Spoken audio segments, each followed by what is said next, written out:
Moltes gràcies a la plataforma 1 d'octubre per convidar-nos en aquest debat i per parlar sobre el nostre estimat districte i els nostres barris. Bé, nosaltres portem 4 anys fora de la institució, però volem recordar a totes i a tots que hem estat 4 anys trepitjant carrer, recolzant totes les lluites i anant pam a pam per tot el districte de les Corts. I també, com diuen les companyes, podríem estar-hi molta estona parlant. Però la frase crucial ara és dir que les Corts no estan en venda, que Barcelona no està en venda, que ja n'hi ha prou i que volem recuperar-la per les veïnes. De tots aquests grans temes d'aquest bloc volem començar parlant de l'habitatge perquè és crucial, és un tema molt greu el que estem patint amb l'habitatge, és una expulsió de les veïnes constant i sobretot de tota la gent jove i ens trobem amb una població a les Corts que no es pot arrelar. I aquí hem de fer-hi alguna cosa. Amb el tema habitatge, evidentment, apostem per habitatge públic, habitatge de lloguer social i tenim tota la zona del Camp de la Creu i de Colònia Castells amb tot aquest pla urbanístic i que fa tants anys que se suposa que s'hauria d'haver construït aquest habitatge social, tenim el deure i l'obligació de que es comenci a construir i sobretot volem denunciar un fet que sembla ser que és imminent, que és l'enderrogació de les casetes del carrer Entença cap a Taquígraf. Aquestes casetes les volen enderrocar per no fer-hi res en realitat, perquè no hi ha un pla d'obres previst. Aleshores ens neguem a tenir un solar enorme, un altre solar més buit a tota la zona del Camp de la Creu. El que demanem és que aquestes casetes no les enderroquin, més tenint en compte tot el tema de l'emergència habitacional que estem vivint i que es puguin cedir a aquestes persones que necessiten avui en dia una vivenda de manera urgent fins que no tinguin un pla d'obres concret. Memòria històrica. Memòria històrica, parlar en Capellanet és parlar d'un tema que l'hem fet molt nostre. Nosaltres tenim clar que continuarem lluitant per l'expropiació d'aquest edifici que està en mans de l'Arquebisbat de Barcelona i que aquest edifici ha de ser un equipament públic pel barri. Igual que també va sortir en la proposta popular dels plens populars que fèiem en aquests anys de pandèmia, volem que siguin uns jardins oberts al públic, uns jardins públics i sobretot que es preservi la memòria i la protecció d'aquests jardins que estan catalogats com a un bé per protegir. Espais públics, tenim molts temes. El primer és la residència. La residència de tercera edat tenim un greu problema, primer perquè no en tenim de públiques, s'ha de construir la del carrer Benavent.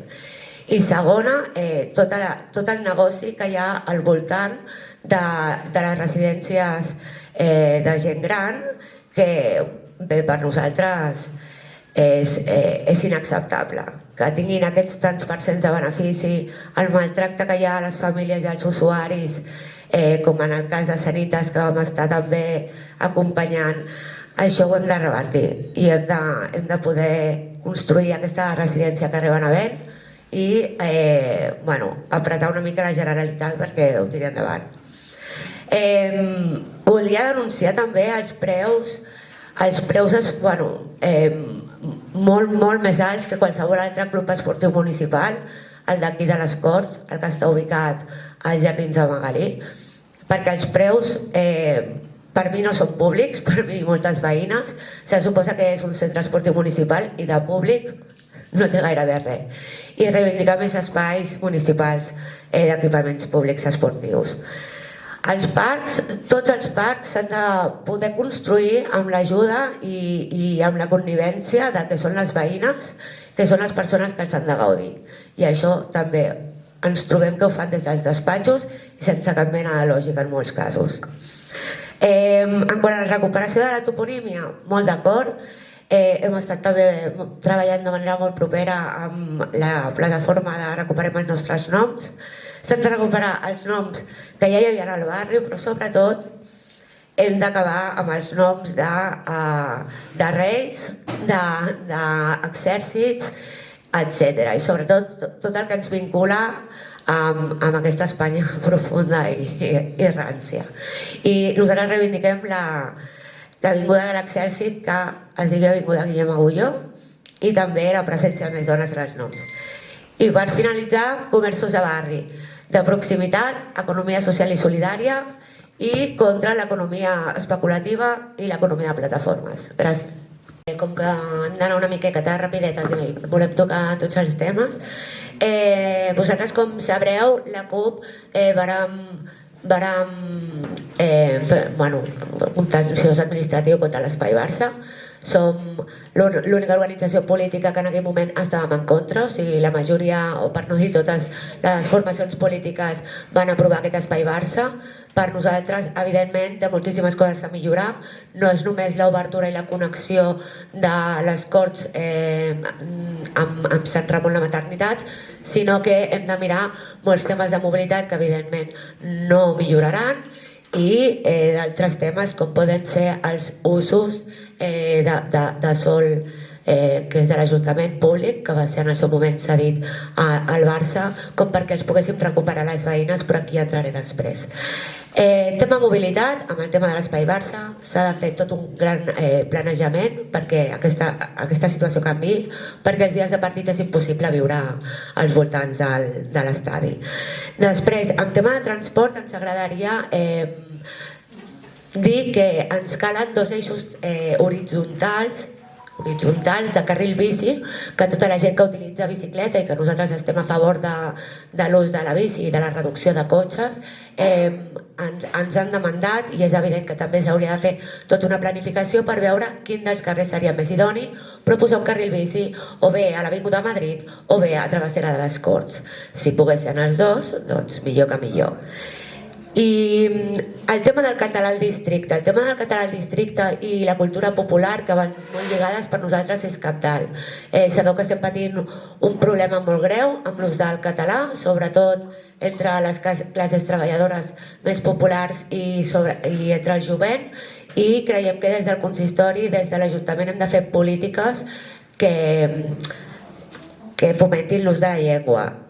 Podríem fer, per exemple, tot el que és les rotulacions en català al carrer, tots els comerços que hagin de rotular en català, també fomentar tot el que són tallers gratuïts d'aprenentatge de la llengua juntament amb el Consorci de Normalització Lingüística, i fomentar molt les parelles lingüístiques, molt bona feina que està fent la Plataforma per la Llengua. Després, amb el tema de la desmilitarització, nosaltres com a CUP l'Alternativa a les Corts som una organització que ens diem antimilitaristes, que de fet volem les Corts antimilitaristes, i evidentment la caserna del Bruc s'ha de recuperar, igual que les residències dels oficials, pel barri, i a poder ser que entri també en un referèndum, en una votació pública per decidir quins equipaments públics voldríem, però seria perfecte poder fer, per exemple, habitatge social. I en quant a la participació i l'accés i la relació amb els òrgans de districte de govern, és una denúncia que fem constantment, perquè cada vegada la burocratització que hi ha per poder participar de manera real i d'una manera democràtica és més difícil. És per això que també nosaltres durant la pandèmia vàrem haver d'organitzar i idear els plens populars per donar veu a les veïnes i als veïns i que es poguessin parlar del que realment es necessita o necessitaven, les seves necessitats, i sobretot una gran denúncia a tot el que són els permisos per utilitzar espai públic i fets que estan passant al districte que crec que en pocs altres districtes de la ciutat són tan greus, com és que ens rebutgin donar-nos el permís per fer un homenatge a en Guillem Agulló pel seu 30 aniversari del seu assassinat, i en paraules de la tècnica arribar a dir-nos que no era actual, que estava passant de moda i que igual no calia fer aquest acte i evidentment no ens van donar el permís. Totes aquestes coses no poden passar.